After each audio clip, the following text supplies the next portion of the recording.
Hi everyone welcome back to our English channel tell English. ఈరోజు ఈ వీడియోలో రోజు మనం మాట్లాడుకునే కొన్ని చిన్న చిన్న వాక్యాల్ని ఇంగ్లీష్లో ఎలా చెప్పాలో చూద్దాం. ఫర్ ఎగ్జాంపుల్, లేవద్దు, నాతో ఉండు, నా దగ్గరకు రా, అలాంటివన్నీ కూడా ఇంగ్లీష్లో ఎలా చెప్పాలో చూద్దాం. అప్పుడప్పుడే ఇంగ్లీష్ నేర్చుకునే బిగినర్స్ ఉంటారు కదా, వాళ్ళకి ఈ వీడియో యూస్ఫుల్గా ఉంటుందండి. వీడియో ఎక్కడ స్కిప్ చేయకుండా ఎండ్ వరకు చూసి నచ్చితే వీడియోని తప్పకుండా ఒక లైక్ చేసి ఇలాంటి మరెన్నో యూస్ఫుల్ వీడియోస్ కోసం ఛానల్ సబ్స్క్రైబ్ చేసుకోవడం మర్చిపోతూ. ఇప్పుడు లేవద్దు అని చెప్పడానికి don't get up, don't get up అని చెప్పాలి. అలాగే నాతో ఉండు అని చెప్పడానికి be with me, be with me అని చెప్పాలి. అలాగే నా దగ్గరకు రా అని చెప్పడానికి come to me, come to me అని చెప్పాలి. అలాగే నాకు అవసరం లేదు అని చెప్పడానికి I don't need, I don't need అని చెప్పాలి. అలాగే వేగంగా పరిగెత్తకు అని చెప్పడానికి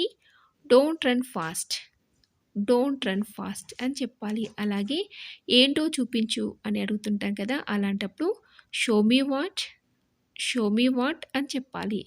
అలాగే ఇక్కడికి ఎవరు రారు అని చెప్పడానికి no one come here, no one come here అని చెప్పాలి. అలాగే నన్ను నా పని చేసుకొనివ్వని చెప్పడానికి let me do my work, let me do my work అని చెప్పాలి. అలాగే దీన్ని నువ్వు చూడాలి అని చెప్పడానికి you should see this, you should see this అని చెప్పాలి. అలాగే నాకు దెబ్బ తగిలింది అని చెప్పడానికి I have got hurt, I have got hurt అని చెప్పాలి. చూసారు కదా, ఈ చిన్న చిన్న సెంటెన్స్ని మనం రోజు రెగ్యులర్గా ఏదో ఒక సందర్భంలో యూజ్ చేస్తూనే ఉంటాం కదా.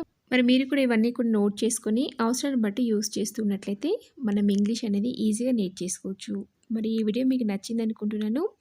నచ్చితే ఒక లైక్ చేయండి. అలాగే మీ ఫ్రెండ్స్కి షేర్ చేసి ఇలాంటి మరెన్నో యూస్ఫుల్ వీడియోస్ కోసం ఛానల్ని వెంటనే సబ్స్క్రైబ్ చేసుకొని పక్కనే ఉన్న బెల్ బటన్ని హిట్ చేయండి. Thank you for watching.